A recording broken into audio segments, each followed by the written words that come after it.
Wilson RF01, 300 grams, which we think is going to be the most popular racket. And we've strung this. What strings did you put in there? That's Eco Rough at 55. Eco Rough at 55, which I thought it complemented the racket well. Yeah. I think it would help to have a little bit more weight on the racket with such a string, because it's not a particularly soft polyester string, is it? No, it's not that soft. And to be fair, with your playstyle, probably go with like a slightly thinner gauge as well, just so you can get a little bit more bite on the ball. It's a rough texture, but really, if you want to get a bit more top, you want to go thinner. Yeah. And you don't break strings that often. But just for a demo, it's a nice all-round string that kind of anyone can play with. Yeah. This racket's definitely in my wheelhouse. I mean, it's a 16-19, so plenty of spin on the ball. I need quite a bit more weight on it to make it my spec. But you know, I've played with 300 gram rackets in the past, and it's very maneuverable, and it probably feels more like a 285 gram racket because of those aerodynamics on the frame. And as I said, it comes through the air so fast.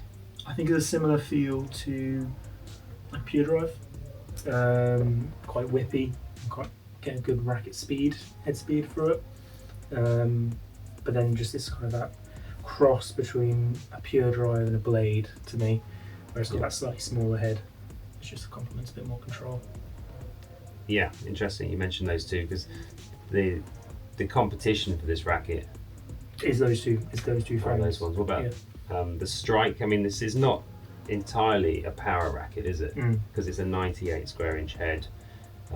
The beam is quite thick, but it's not that thick, and it's a variable width beam as well, so you've got flex in areas which probably need the flex in.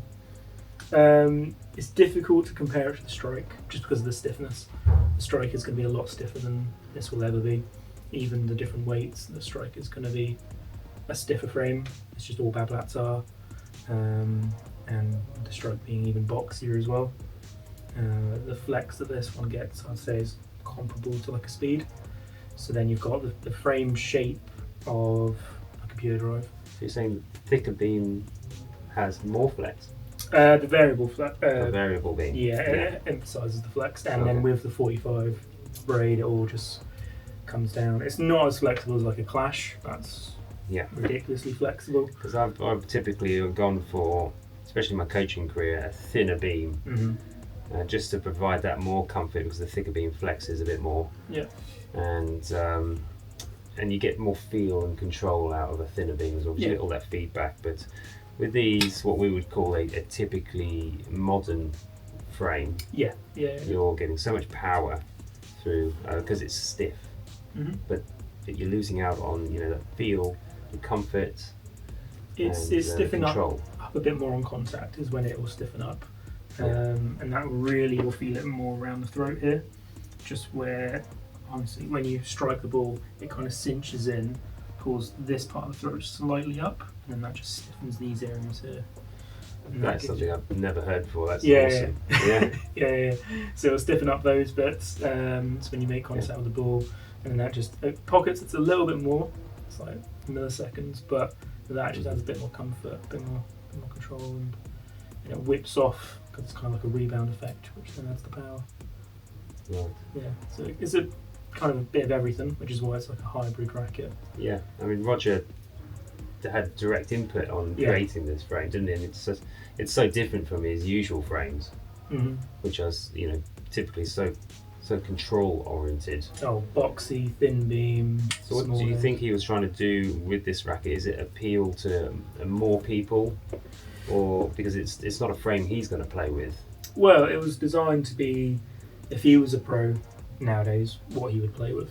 If he was to start again, he'd probably go for the modern racket. Yeah. But he didn't want to lose out on a slightly smaller head because he's coming from obviously 95s, 97s. So 98 is a good compromise, especially in the modern game. Got a lot of rackets which are 98 at the moment. Roger finished with a 97-inch frame, didn't he? So it's not much bigger, hardly noticeable. It's 1 square inch added on. So 16, 19, which is pretty standard for most of his frames anyway.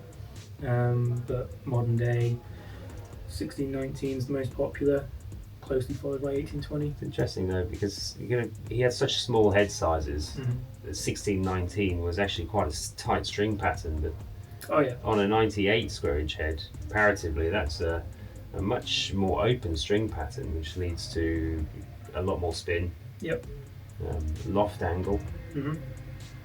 Explain loft angle, because I hear this phrase going around a lot, and I can feel it if I go for a 1820 frame. I just hit the ball and it just doesn't send if I'm coming in over it. But the open string patterns, they put a lot of spin on it. And yeah, so really it is just to do with, well, it's down to the drill pattern of the frame as well. Because if you've got a tight drill pattern, you'll have more strings in the centre and less on the outside. But really, it's just to do with how many strings are going to be contacting that ball in the sweet spot. So in 1820, more strings, it's going to be shallower coming off the net, or coming off the racket over the net. Yeah.